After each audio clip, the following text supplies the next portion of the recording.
Hello viewers, welcome back to Sreelu's world. ఈరోజు ఆనపకాయ నూపిండితో కూర ఎలా తయారు చేసుకోవాలో నేర్చేసుకుందాం. ఎంతో హెల్దీ అండ్ ఎంతో టేస్టీ. దీనికోసం ఒక ప్యాన్లో 1 కప్పు పప్పు వేయించుకుంటున్నాను. చక్కగా గోల్డెన్ రెడ్డిష్ షేడ్ వచ్చేదాకా వేయించుకోవాలి. మరీ మాడిపోకూడదండి, అలానే మరి తెల్లగా ఉండగా తీసేయకండి, టేస్ట్ అసలు బాగోదు. సో నూపిండి ఎందుకు ప్రిఫర్ చేస్తున్నాను అంటే వెన్నుపూసకి చాలా మంచిది. ఈవెన్ అప్పుడే డెలివరీ అయిన వాళ్ళకు కూడా నూపిండితో కూర చేసి పెడితే చాలా చాలా బాగా పనిచేస్తుంది. నడుము గట్టి ఉంటుందంటారు. సో మీరు కూడా ఒకసారి ట్రై చేయండి. చూసారు కదా, ఇలా ఎర్రగా వేగిపోయిన తర్వాత దీన్ని ఒక బౌల్లోకి షిఫ్ట్ చేసేసుకోండి. కాసేపు చల్లారబెట్టుకోండి. అంత వేడిగా ఉండగా మిక్సీలో వేయకూడదు. సో ఒకసారి చల్లారబెట్టుకున్నాక ఈలోపు సేమ్ అదే ప్యాన్లో ఆయిల్ ఏమి వేయక్కర్లేదండి, డైరెక్ట్గా ఆనపకాయ ముక్కలని షిఫ్ట్ చేసేయండి. చాలామంది దీన్ని సొరకాయ అంటారు కదా, యాజ్ యూ విష్. దీంట్లో 1 టేబుల్ స్పూన్ సాల్ట్ వేసి బాగా కలిపేసుకోవాలి. ఇది మా అమ్మగారి వంట అండి, అందుకే చేతితో కలపట్లేదు, డైరెక్ట్గా కలిపేస్తున్నారు. సో మనమైతే స్పూన్తో కలుపుకోవచ్చు. ఒక మూత పెట్టి దాని మీద కొద్దిగా వాటర్ వేసి ఒక 2 నిమిషాలు ఉడకనిద్దాం. ఇప్పుడు మళ్ళీ ఒకసారి ప్లేట్ తీసి దానిలో 1 టీ స్పూన్ పసుపు వేసిన తర్వాత మళ్ళీ కలుపుకొని మళ్ళీ నీళ్ళ మూత పెట్టి ఉడికించుకోవాలి. ఒక 10 నిమిషాలు ఇలా ఉడికించుకున్న తర్వాత దాన్ని చూద్దాము. ఈలోపు ఆల్రెడీ మనం ఫ్రై చేసి పెట్టుకున్న నువ్వుల్ని పొడి చేసుకుందాం. దాన్ని ఒక 5 మినిట్స్ వరకు చల్లబెట్టాం కదా, ఇప్పుడు దాన్ని గ్రైండ్ చేసుకొని మెత్తగా పొడి చేసుకుందాం. కొద్దిగా కచ్చాపచ్చాగా చేసుకున్నా పర్వాలేదు, అంటే నువ్వుపప్పు నోట్లో అక్కడక్కడ తగులుతూ ఉంటే బాగుంటుంది అనుకున్న వాళ్ళు అలా కూడా చేసుకోవచ్చు. సో ఇలా మెత్తగా ఫైన్ పౌడర్ చేసుకున్న దాన్ని ఒక బౌల్లోకి షిఫ్ట్ చేసుకుని పక్కన పెట్టుకోవాలి.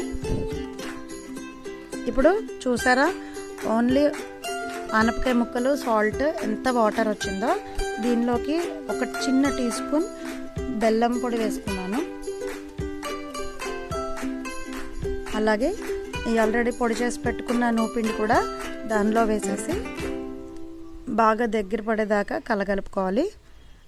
అందులో ఉన్న వాటర్ అంతా ఎవాపరేట్ అయ్యే వరకు దాన్ని అలా మూత ఓపెన్ చేసి ఉడకనివ్వాలి.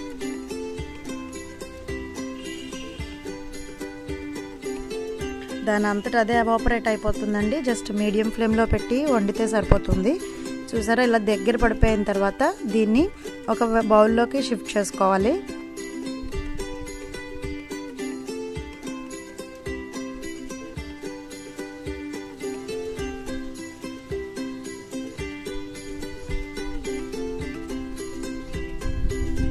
ఇప్పుడు సేమ్ అదే ప్యాన్లో ఒక 2 టేబుల్ స్పూన్ల ఆయిల్ వేయండి. అది వేడెక్కాక దానిలో 2 టీ స్పూన్ల మినప్పప్పు దోరగా వేయించుకోవాలి. ఫ్లేమ్ మాత్రం పెంచకండి, చక్కగా మీడియం ఫ్లేమ్లో వంట చేసుకుంటే చాలా రుచిగా టేస్టీగా వస్తుంది, మాడిపోదు.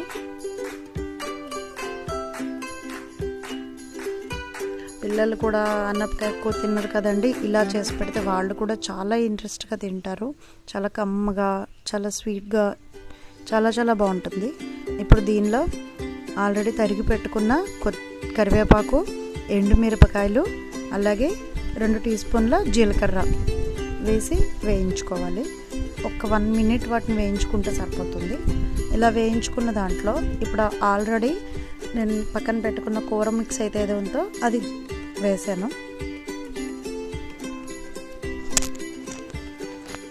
చక్కగా ఆ స్పైసెస్ అంతా ఆ కూరకి పెట్టే వరకు బాగా కలుపుకోండి.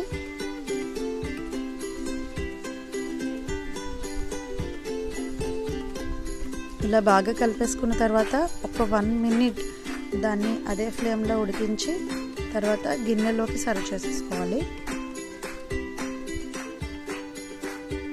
ఇప్పుడు దీన్ని ఒక బౌల్లోకి షిఫ్ట్ చేసేసుకొని